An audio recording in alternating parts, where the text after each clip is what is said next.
There's a secret power behind the throne of the right wing in America, and I'm talking about partisan think tanks, and especially the granddaddy of them all, the Heritage Foundation.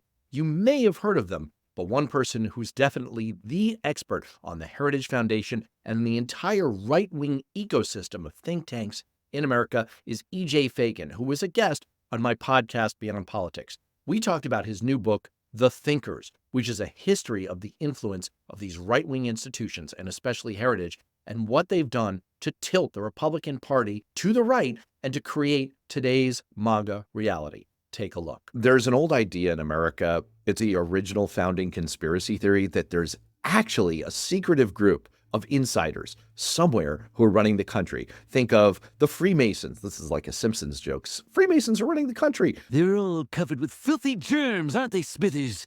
Why, what do you mean, sir? Questions. Yeah. The Society of the Cincinnati, Skull and Bones at Yale. There's this idea that comes up over and over again. And I was struck reading your book that maybe actually it's true and you've found it. It really feels like there is this insider group that's actually running the country. Is that true? Is that close? The thing you're really hitting on here is that elected officials, they're ultimately in charge, right? They ultimately make decisions, but it matters who they consult with before they make those decisions. I've shown in this book is that there's a large group of people who work at partisan think tanks that are a major part of that conversation. They are increasingly in the room when decisions are being made, or they're the ones kind of pushing members to make decisions. And that means that there's a lot of people who you haven't heard of, right? Let's talk about the Heritage story for a second. You write that Heritage and the numerous organizations founded or modified in its image, which would provide a means through which ideological conservatives could ultimately capture the Republican Party. What does that mean? Before Heritage, the think tanks were a very boring place to be.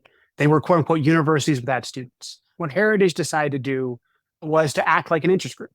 That is, instead of just having a bunch of people with PhDs sitting around writing papers, they would strategically choose what issues to work on. They would choose the positions that they would take, and they would try to go out there and use the levers of power to get conservative policy ideas across. Getting people in government that are true conservatives, right? Either people who work at Heritage or people that Heritage knows. They maintain a Rolodex. You might have heard of Project 2025, which is just the latest incarnation of Heritage having a Rolodex of true believer conservatives who can serve in government. They start doing that beginning with the Reagan administration, and it's incredibly successful. They give Reagan an agenda. It's called the Mandate for Leadership. It was a big, thick book. It's about that thick.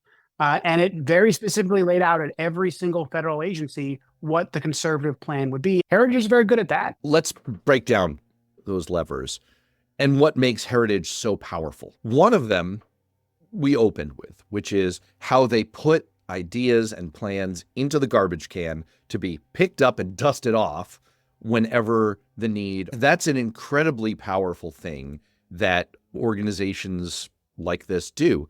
One of the things that LBJ realized was if you write the plan for something, people aren't going to go into the details and rewrite the whole thing. They're pretty much going to take the plan that exists. So that's one point of leverage. Then they innovated all these other things. They started doing ratings for bills and for members of Congress. Those ratings are signals to very powerful, wealthy donors. And so they started to put their finger on the scales of who gets what money for their reelection campaigns and who doesn't. They also become like a Horcrux for staffers who are out of administration. So an administration ends, you've got thousands and thousands of people, and they seal them up in the think tank ecosystem, and they sit there and they marinate, they come up with plans. And then when it's time to hire, the next time your party has an administration, it's like, boom, unseal, in a case of emergency, break glass. So Heritage gets to control the agenda of new administrations. I think one of the points of leverage that I think is very much underrated is that these organizations have street cred with the members themselves. So it's easy to think of this as adversarial, as a cabal, as them trying to manipulate members. But members are true believers themselves. They're often more true believers than anyone else in the process. When Heritage Action rates a bill and says, this is not conservative, Members believe it. Most policy issues that come before government are not ever going to lose anyone in an election. No one pays attention to 90% of the important policy that the Congress passes. Heritage is there, and they're telling members what is conservative, and they have the ability to define that. They also have the ability long-term to persuade them about how the world works. Kevin Hassett, who is at the American Enterprise Institute, now at Heritage, is famous for this and is a big reason why Republicans always move to cut taxes when they enter government. And it's easy to say that's just cynical, right? They're just rewarding their donors, and there's, I'm sure, some of that. But they believe it. They believe it because they've been told by their friends, by their allies, by fellow true believer conservatives that no, after 5 or 6 years, the Tax Cuts and Jobs Act is going to pay for itself, right? So you can have your cake and you can eat it too. And that's just incredibly powerful. You look at other democracies, and the center-right party does not look like the Republican Party. They don't believe that climate change isn't real. They don't believe that you can just cut taxes and expect deficits not to increase. They don't believe in the attacks on the bureaucracy nearly as much as the Republican Party. It's weird. And it's weird because these are not self-generating ideas. They're created by true believers who decided to form an organization to promote it. Generations of conservatives tell each other the same story. They believe it in the end. And I think that's really dangerous. It's really dangerous because it's not true. We're making policy based upon bad ideas. We have all the think tanks that I talk about here, but we also have the right trying to found their own universities. They have Liberty University, they have Hillsdale College. Ron DeSantis is trying to found a bunch of universities that will produce conservative public policy or conservative research for him. The right-wing economic philosophy of tax cuts has been disproven over and over again. We have reams of data now to show that Donald Trump's tax cuts were not successful in generating the kind of economic growth that would have paid for themselves.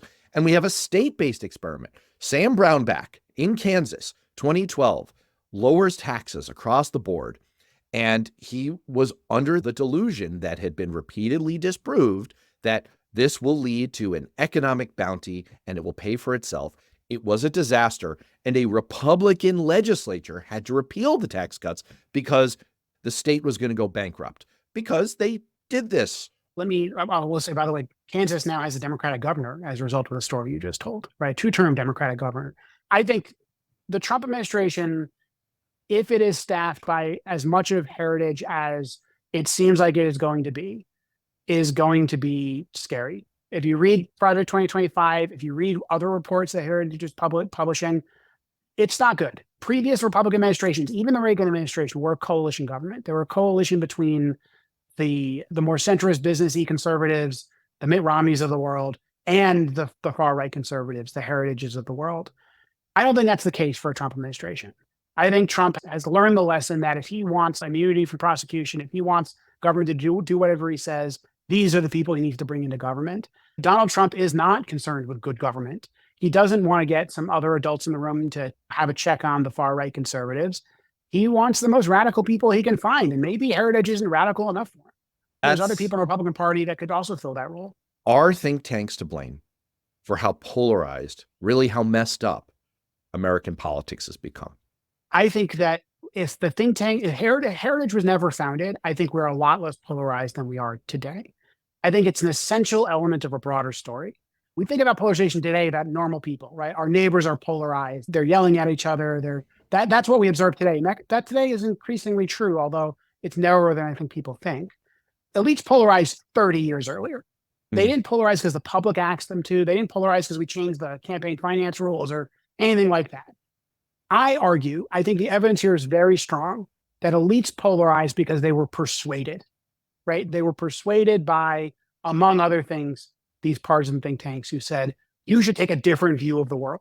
They're the enablers. They're the reason why the Koch brothers are able to be successful. They're the reason why all these conservative intellectuals became important, became people who actually get policy passed in government. And they're the reason why the Republican Party is different from the Tories in the United Kingdom, from the Christian Democrats in Germany. Name your center-right party.